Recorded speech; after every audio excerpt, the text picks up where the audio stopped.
Que el Señor les bendiga, hermanos. Muy contentos de compartir en esta celebración que estamos teniendo del mes de la Biblia.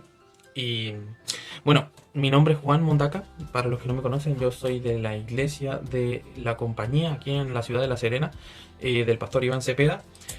Y bueno, yo les voy a estar compartiendo, o vamos a estar compartiendo juntos un poquito del Evangelio de Marcos, ¿ya? Vamos a hacer una pequeña introducción del Evangelio de Marcos. Ya vamos a tocar ahí algunos puntos importantes, ¿ya? Entonces, para no retrasarnos tanto, vamos a entrar de lleno, ¿ya?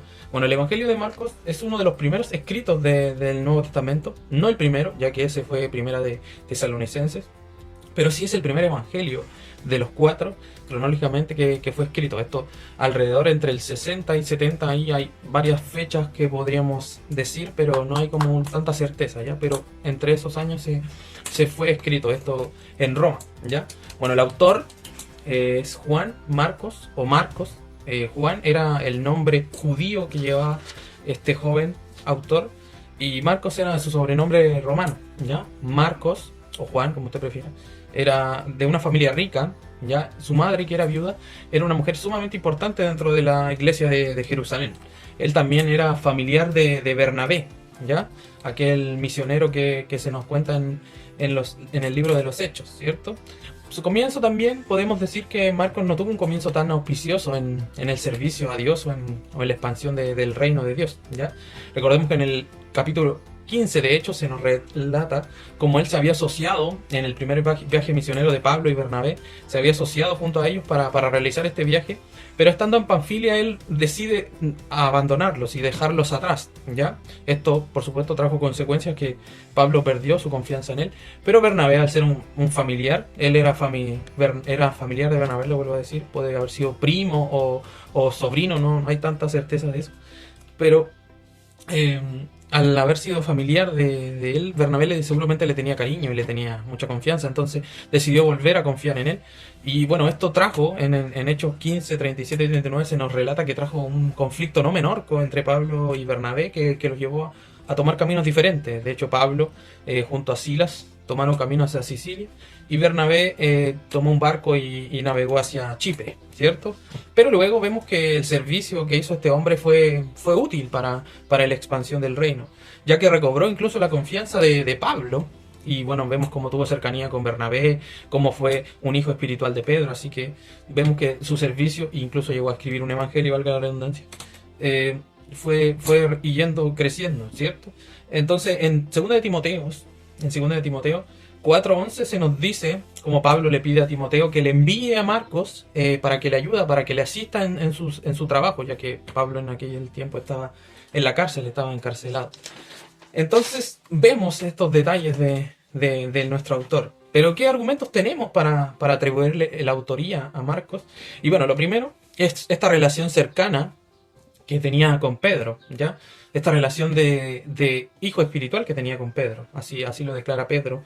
Y bueno, él, pensando en que Pedro es el mayor, digamos, es la mayor fuente de información del Evangelio de Marcos. De hecho, algunos de los primeros eruditos y más importantes eruditos de la iglesia, en la iglesia primitiva, como son Clemente de Alejandría, Orígenes, como es también Irineo y así otros, le dan la autoría total a Marcos de este evangelio. Y bueno, dicen que es una recopilación, Irineo dice que es una recopilación de los hechos que Pedro predicaba, ¿ya?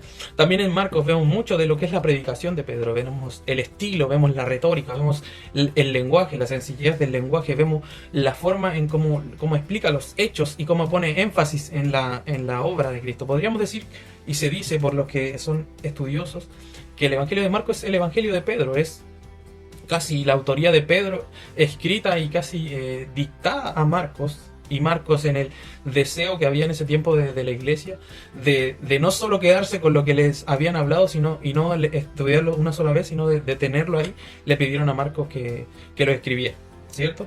También en Marcos 51 al 52 se cuenta una historia que no está en ningún otro de los evangelios y tampoco se hace alusión a ella en ninguna otra parte del Nuevo Testamento, que es la de un joven que en el momento en que Cristo era apresado, huye, bueno, ahí con una sábana huye y tiene que huir desnudo luego que le arrebatan la sábana.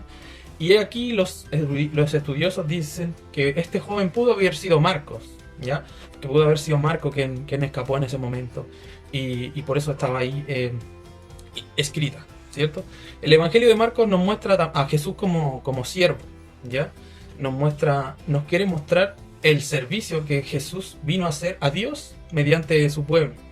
De hecho, en Marcos 10:45, que podríamos decir que es el verso clave del Evangelio de Marcos, nos dice que porque el Hijo del Hombre no vino para ser servido, sino para servir y para dar su vida en rescate por muchos.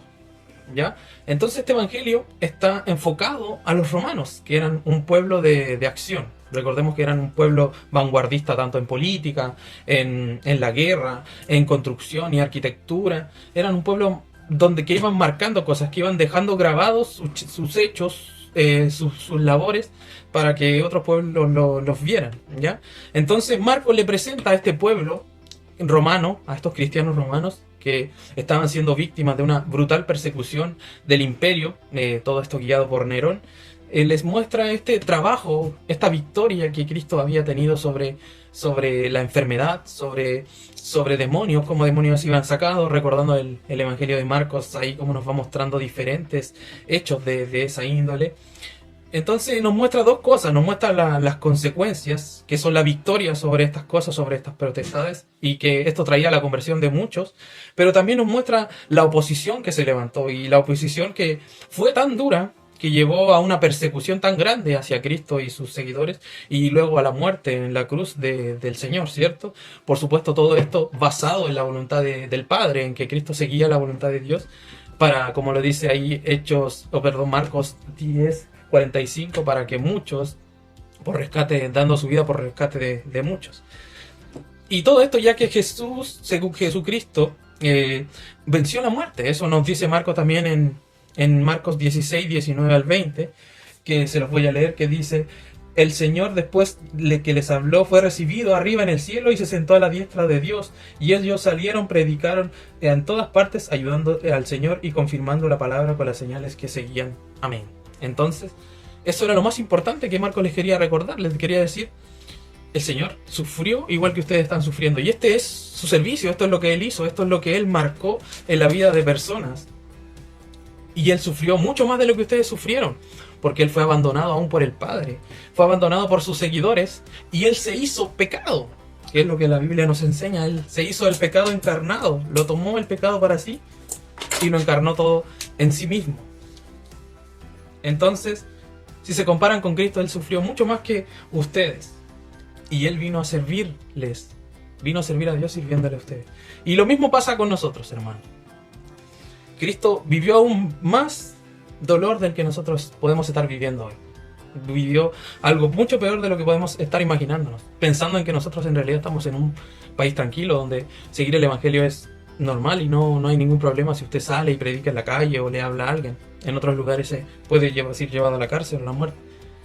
Pero quería Marcos enseñarles y enseñarlos a nosotros, a sus lectores, de que Cristo fue abandonado por el Padre. Que todo lo que podemos estar viviendo hoy en día es pasajero y no se compara con lo que viene luego. Pero que lo que viene luego es eterno. Es una eternidad con el Padre. Entonces esto es lo que Marcos quería enfocar a sus lectores. Lo que están viviendo hoy va a pasar, pero recuerden que tienen una eternidad con el Padre, porque Cristo venció a la muerte y hoy está sentado a la diestra del Padre. Y eso es lo mismo que nos espera a nosotros, así como lo esperó a los seguidores de Jesús. Que Dios les bendiga mucho. Y bueno, eso era lo que quería compartirles de hoy, acerca del Evangelio de Marcos. Cómo nos muestra a Cristo en servicio. Y es algún ejemplo que nosotros también debemos seguir, ser servidores de Él en este tiempo tan necesario. Con toda nuestra vida servir al Señor.